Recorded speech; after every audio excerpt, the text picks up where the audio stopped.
his family at the country club, and his life was tragically taken. So our hearts go out to him and his family. Our hearts go out to the other victims at the event. I just want to provide a little detail there. We had 2 other gunshot victims, as we put in our release earlier. One of those victims was an employee of the restaurant. One of those victims was a patron. We had 4 other individuals suffer non-gunshot wounds. Those 4 individuals were all patrons. Now, the investigation is in the early stages, so it is possible that we may learn of other individuals who suffered wounds as they were trying to leave the club and get out of there. But at this point, that's what we know. We have the deceased, we have 2 other gunshot victims, and we have 4 non-gunshot wounds. Thanks to the quick action of law enforcement and some quick and selfless actions of patrons in the restaurant, this ended up being a fairly contained event. It lasted well under a minute, and it was not nearly as tragic as it could have been. So I want to commend Nashua PD and all of the first responders who were quick to the scene. I want to extend my heartfelt gratitude to the patrons in the restaurant who acted selflessly and quickly with more care for their fellow citizens than for themselves to help keep this a contained event and minimize this tragedy as much as it could. This is still a very tragic event, but it could have been much worse.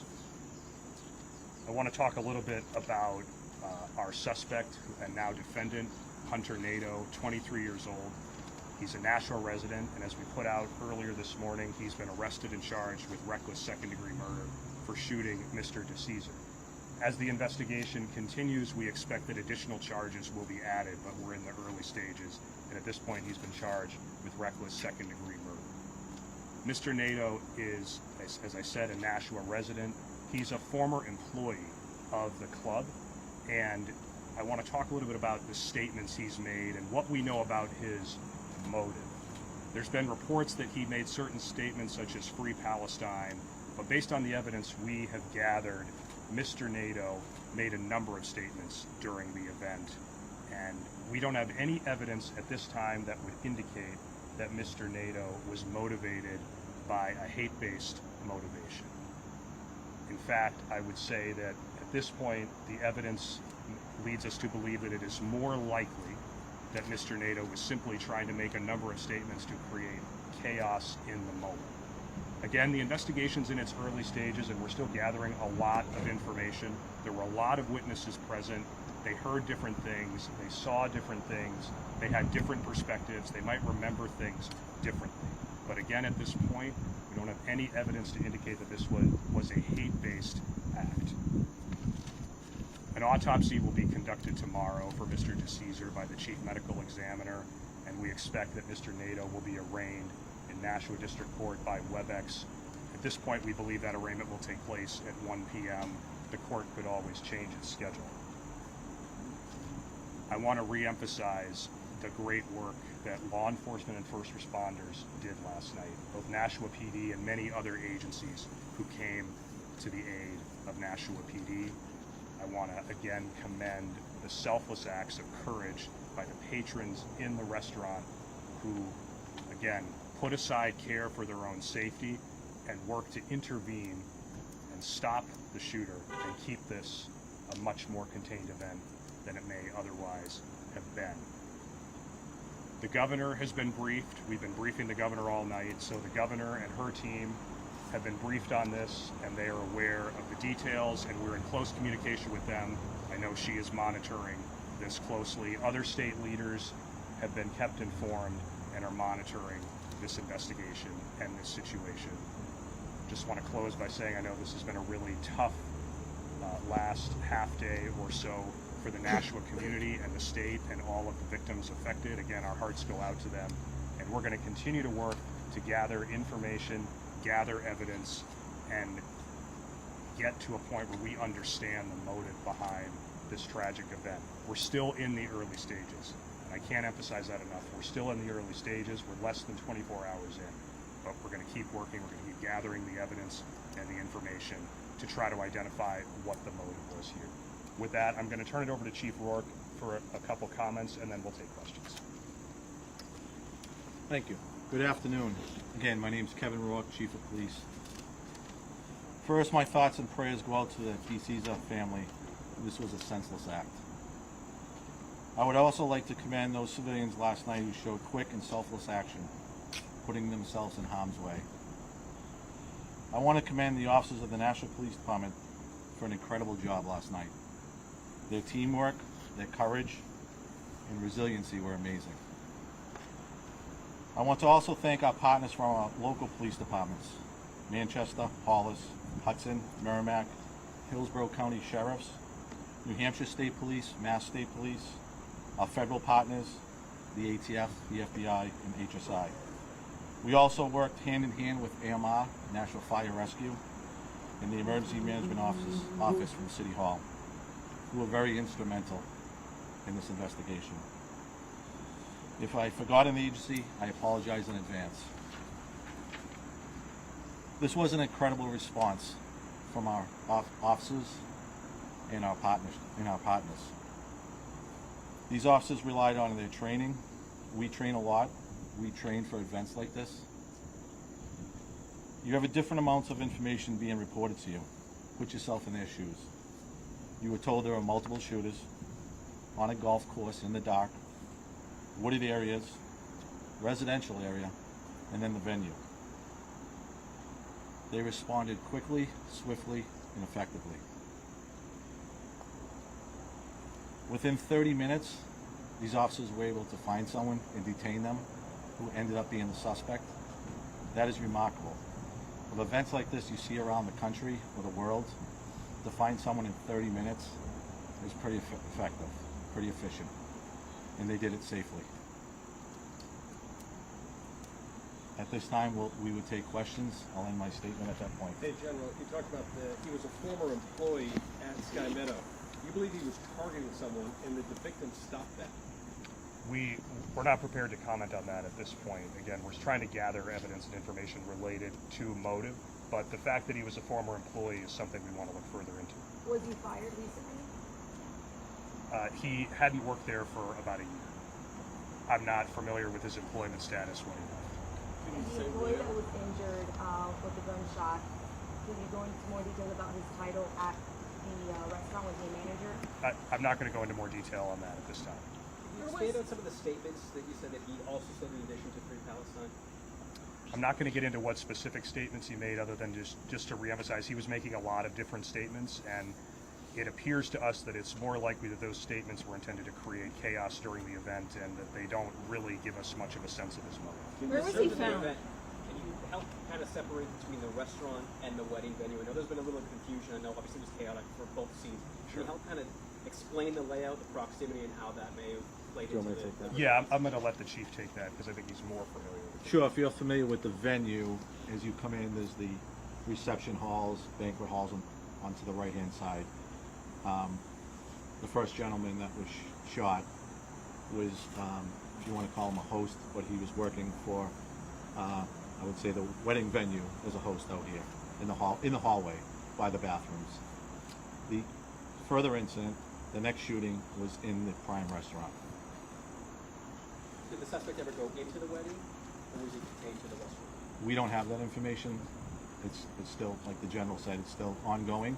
We're still learning things up to the minute. Chief, you credited law enforcement. Can you walk us through his arrest? Like in that 30 minutes, where was he arrested? Did he try to get away? No, he did not get away. He was cooperative. They found him in a nearby neighborhood. But again, put yourself in the officer's shoes. You think there's two out there. It's a very dangerous situation, so tactics have to come into play.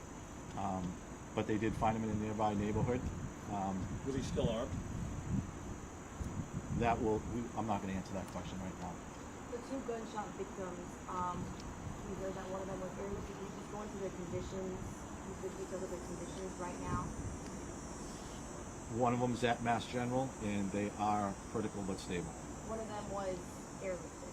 Yes, ma'am. Can you talk about the resources used by law enforcement throughout the night tonight, or excuse me, last night, that helped them find the suspect?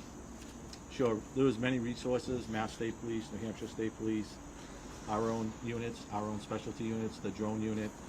Those things were up in the air pretty quickly. You know, in law enforcement, we're all one entity, right? So we develop partnerships and that brotherhood, which is taught from day one. And you know, I can't thank the other agencies for the mutual aid. The quick, swift response was incredible. In fact, overwhelming, because I couldn't answer all the calls at once. But everybody just called, they wanted to help, and they came and helped. And that is a big, big scene. You have people going everywhere, and you're trying to figure things out and process information as things are coming in. So it's a very difficult situation to process, but I can't commend our officers enough for what they did. Did you have lockdowns in neighborhoods? A lot of people, especially elderly, living to Huntington, Langton Place, and not to mention Sky Meadow. Were they placed in lockdown briefly? They were not, and like I said, I guess you can call it controlled chaos at that point, and the quick response of once we were able to figure out there was one shooter, and we had detained one, you know, I didn't feel it was necessary to do that.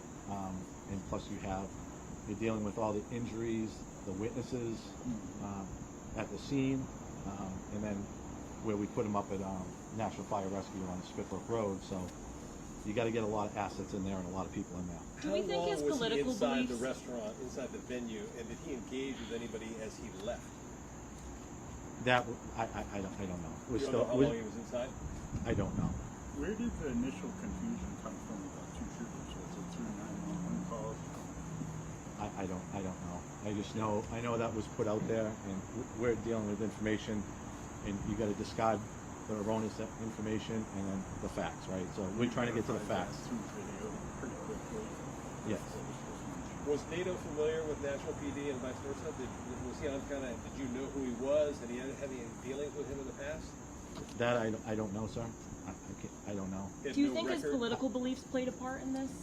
Again, we're still gathering evidence and information related to his motive. We don't think the statements he made lead us to any particular motive, but again, we're in the early stages. So depending on what we learn as we look at the evidence, look at the info, we may change our determination.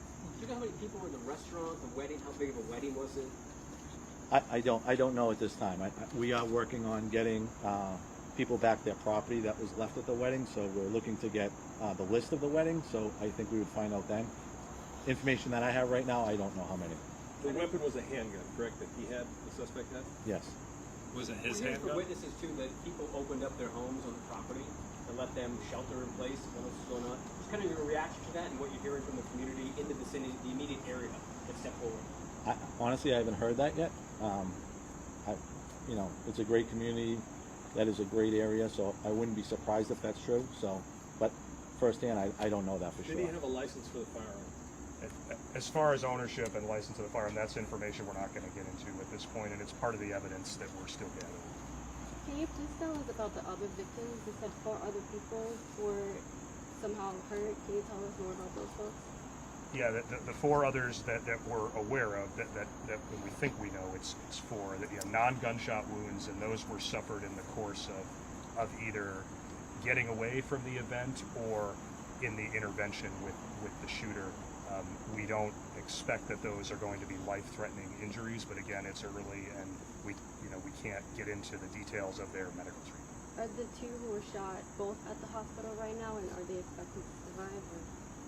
Or? We can't get into prognosis on that right now. As the chief said, the employee who was shot was airlifted to a hospital in Massachusetts and is in critical but stable condition. The other gunshot victim, we don't have the details on at this point.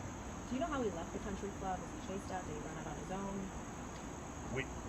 We don't have all the specifics on that, and we also don't want to get into that. Like I said earlier, the event itself was well under a minute, but after he left the area of the event, those details we're still looking to firm up. Chief, can you just let people know, because a lot of people are watching this live, what to do if they were in the restaurant or in the wedding and their cards are there, their belongings are there, etc.? We are posting stuff on Twitter. We will keep you updated once We can get them their stuff. We want to get them their stuff, so the venue can go on. We will keep you, the public, informed of getting their property back to them, Still an active crime scene for the rest of the day. as far as I know. Any state police major crime involved, or are you guys processing? Nashua Police Department, in conjunction with the Attorney General's office. FBI still involved? I know you thank your federal partners. Yes. Are they still involved? No. I mean, they're always, we have partnerships with them, so they're always available. Are they here today? No. All right. Well, thank you all. We will provide more information once we have it available. Thank you. Thank you. Thank you. Sorry, you said that WebEx, he's gonna be on arraignment, WebEx, Yeah, we think one of you. and he's gonna be on the, Very Thank quickly, something about a chair, somebody pulling up a chair to hit the suspect. Is that something you know about? Can you defend something like that? Yeah, we're not going to get into those details, but again, I think it's important just to emphasize that two patrons did enter and cause.